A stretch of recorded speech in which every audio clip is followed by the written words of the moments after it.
Hello students, any education classes की इस video में आपका स्वागत है। आज के इस वीडियो में हम अंग्रेजी विषय की एट ग्रेड अभ्यास पुस्तिका जो कि कक्षा 8वीं के लिए मध्य प्रदेश राज्य शिक्षा केंद्र भोपाल के द्वारा वर्ष 2024-25 के लिए प्रदान की गई है, इसका हम आज चैप्टर 1 अनदर चांस इसको डिस्क्राइब करेंगे। इसमें जो भी क्वेश्चन दिए हुए हैं हम उनको देखेंगे कि किस प्रकार से हम अपनी पोयम के आधार पर लिख सकते हैं। तो उससे पहले ये आपके पाठ के पूर्व की कुछ तैयारी दी गई है जिसको आप रीड कर सकते हैं। हम चलते हैं मल्टीपल चॉइस क्वेश्चन की ओर, जिसमें पहला क्वेश्चन दिया गया है कि द पोयम इज अबाउट। तो इसका जो आंसर है वो हो जाएगा अनदर चांस। तो इस प्रकार से हमारा ऑप्शन नंबर सी सही हो जाएगा। जो क्वेश्चन नंबर 2 है उसमें दिया गया है the poet of the poem another chance is. तो आपको इसमें जो पोएट है पोयम के, जिसने ये पोयम लिखी हुई है, उनका नाम देना है, जो कि है हेलेन स्टीनर राइस। तो इस प्रकार से आप ऑप्शन नंबर ए इसका आंसर दे सकते हैं। चलिए अब हम देखते हैं क्वेश्चन नंबर 3, जिसमें पूछा गया है कि if you need to mistake a new start what should you have. तो इसमें पूछा गया है कि आपको जो न्यू स्टार्ट है उसके लिए क्या करने की आवश्यकता है। तो उसका जो आंसर है हमारी पोयम के आधार पर वो हो जाएगा डीप डिजायर। तो विकल्प नंबर ऑप्शन नंबर ए हमारा सही हो जाएगा। अगला जो क्वेश्चन है उसमें पूछा गया है कि the rhyming word of start is. तो स्टार्ट का जो राइमिंग वर्ड है वह है हार्ट। तो इस प्रकार से ऑप्शन नंबर बी हमारा सही आंसर है। क्वेश्चन नंबर 5, इसमें पूछा गया है कि synonyms of the word finish is. तो हमें फिनिश का जो सिनोनिम्स है वो बताना है, अर्थात पर्यायवाची शब्द बताना है। तो इनमें से जो फिनिश का सिनोनिम्स है वह है एंड। तो इस प्रकार से हमारा ऑप्शन नंबर सी सही है। अब यहाँ से हमारे फिल इन द ब्लैंक्स की शुरुआत होती है, अर्थात यहाँ पर हमें खाली स्थान भरने हैं। तो जो पहला हमारा खाली स्थान है, ब्लैंक स्पेस है, उसमें पूछा गया है कि blank space with all the heart. तो इसमें हम भरेंगे टू ट्राई। ये हमें अपनी पोयम के आधार पर ही भरने हैं, तो टू ट्राई। अगला जो खाली स्थान है उसमें पूछा गया है सो never give up in blank space. तो इसमें हम भरेंगे डिस्पेयर। अगला जो ब्लैंक स्पेस है इसमें पूछा गया है कि कंप्लीट द वर्ड। यहाँ पर हमें ये ब्लैंक स्पेस दिए गए हैं, तो इसमें हमें इस वर्ड को पूरा करना है। तो इसको हम पूरा कर देंगे और हम ये हो जाएगा हमारा पूरा बिगिनिंग, BEGINNING। तो हमारा एक वर्ड बन जाएगा जो कि हो जाएगा beginning. Question number 9, rhyming word for living is. तो लिविंग का राइमिंग वर्ड बताना है जो कि हो जाएगा winning. Question number 10, antonym of always is. Always का एंटोनिम्स अर्थात अपोजिट वर्ड बताना है जो कि हो जाएगा नेवर। चलिए हमने यहाँ मल्टीपल चॉइस क्वेश्चन और ब्लैंक स्पेस देख लिए हैं। अब हम चलते हैं क्वेश्चंस की ओर, जिसमें हमें लिखना है answer the following question in one word और वन सेंटेंस। तो यहाँ पर जो हमें क्वेश्चंस दिए हुए हैं उनके आंसर हम या तो वन वर्ड में दे सकते हैं और या फिर वन सेंटेंस में। तो पहला जो हमारा क्वेश्चन है उसमें पूछा गया है write two word from the poem what start with letter V and W. तो हमें इसमें जो लेटर हैं वी और डब्ल्यू, इनसे जो वर्ड हैं हमारी पोयम में आए हैं वो हमें लिखना है। यहाँ पर देखिए ये गलत लिखा हुआ है, यहाँ पर आप डब्ल्यू कर लीजिएगा। जो डब्ल्यू से स्टार्ट है वो वर्ड ये है कि विस विनिंग वर्ड, और यहाँ पर आप वी लिख लीजिएगा, ठीक है। या फिर पूरी जो लाइन है वो पहले लिख लीजिए, या फिर यहाँ पर डब्ल्यू और यहाँ पर वी। तो इस प्रकार से आपके डब्ल्यू के जो वर्ड हैं वो मिल जाएंगे आपको पोयम में विस विनिंग वर्ड। इसी प्रकार वी के जो वर्ड हैं वो मिल जाएंगे बिगिनिंग ब्रांड लेट बेटर।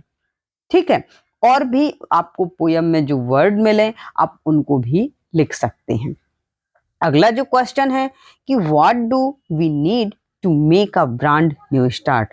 तो इसमें पूछा गया है कि हमें एक नई शुरुआत करने के लिए क्या करना चाहिए।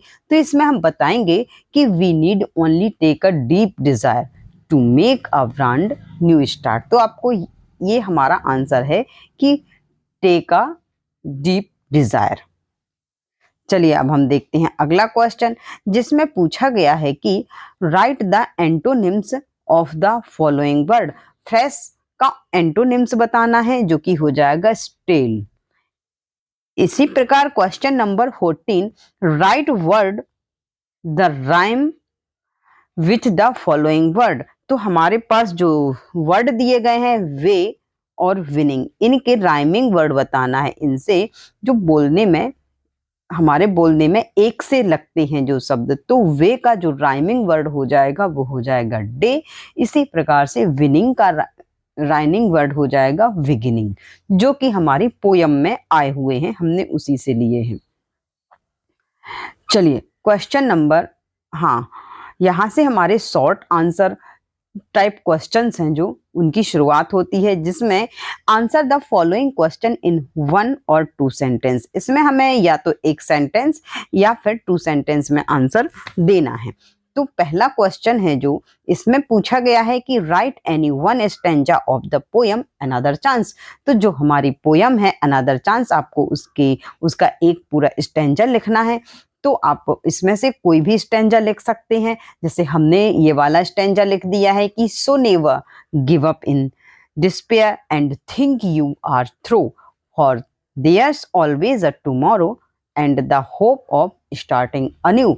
आप कोई भी स्टैंजा लिख सकते हैं, फर्स्ट सेकंड, आपको जो भी अच्छा लगे आप वो स्टैंजा लिख सकते हैं। चलिए अब हम देखते हैं क्वेश्चन नंबर 16, जिसमें पूछा गया है कि what should we not do, what should we not do in despair। तो इसका जो आंसर हो जाएगा वो हो जाएगा कि we should never give up। इसमें पूछा गया है कि आप we should never give up in despair and the hope of starting new। तो इसमें हमें कभी भी गिव अप नहीं करना है। ठीक है, हमें जब भी हमें कोई भी निराशा होती है, डिस्पेयर का मतलब निराशा, हम जब हमारे पास कोई होप नहीं रहती है, हम निराशा आ जाती है हमारे अंदर, तो हमें तब क्या नहीं करना चाहिए। तो हमें उस समय पर कभी भी गिव अप नहीं करना चाहिए कि नहीं हम ये नहीं कर सकते, और हमें हमेशा एक होप रखनी चाहिए, हमेशा नई शुरुआत करने के लिए। तो इस प्रकार से आप इसका ये आंसर दे सकते हैं। चलिए question number 17, according to you what should be do to correct our mistake.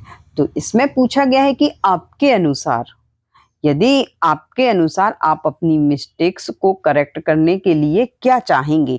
तो हम बता सकते हैं कि according to me correct our mistakes, we wish for another chance. हम सोचेंगे कि हमें एक चांस और मिल जाए। And change failure into winning.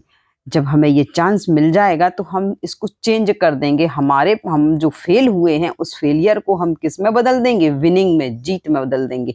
तो इस प्रकार से आप इसका आंसर दे सकते हैं। अगला जो क्वेश्चन है जिसमें पूछा गया है कि pick out the rhyming words from the poem and write down. आपको जो आपकी पोयम में जितने भी राइमिंग वर्ड आए हैं आपको वो देख करके लिखने हैं। जैसे विनिंग और beginning, start, heart, forgiving, living. तो इस प्रकार से आप इसको लिख सकते हैं। चलिए क्वेश्चन नंबर 19, इसमें ये लॉन्ग आंसर है और इसमें पूछा गया है कि your brother has not performed well, कि आपके जो ब्रदर हैं, आपके जो भाई हैं, वो अच्छे से परफॉर्म नहीं कर पाए हैं in the last cricket match. उनके जो क्रिकेट मैच है उसमें उनकी परफॉर्मेंस अच्छी नहीं रही है, और इसलिए write a letter to motivate him, आपको एक लेटर लिखना है अपने ब्रदर के लिए जिसमें कि आप उनको मोटिवेट कर सकें to perform well in the next match. तो अपने नेक्स्ट मैच के लिए जो भी वो परफॉर्मेंस देंगे उसके लिए आप उनको मोटिवेट करें लेटर के माध्यम से। तो चलिए हम लिखते हैं लेटर। तो आप इसमें लिखेंगे dear brother how are you. सबसे पहले हम यही लिखेंगे हाउ आर यू कि आप कैसे हैं। I know the last match, I know the last match did not go as planned. हम लिखेंगे इसमें कि मैं जानता हूं कि आपने जो मैच खेला था लास्ट मैच उसमें आपके अनुसार आप नहीं खेल पाए हैं, उसमें आपकी परफॉर्मेंस अच्छी नहीं रही। वट आई वॉन्ट यू, परंतु मैं चाहता हूं, मैं but I want you to remember that one match does not define your abilities or potential। पर आप कहेंगे कि आपका जो एक मैच है केवल वो एक मैच ही आपकी योग्यताओं को, आपकी एबिलिटीज को डिफाइन नहीं करेगा। The next match a fresh start, आपको अपने नेक्स्ट मैच के लिए एक नई शुरुआत, फ्रेश स्टार्टिंग करनी चाहिए। आई बिलीव यू, मैं आप में बिलीव करता हूँ, विश्वास करता हूँ। सो नेवर गिव अप, इसलिए आपको निराशा नहीं रखनी है और गिव अप नहीं करना है। आगे हम लिखेंगे कि रिमेंबर रिमेंबर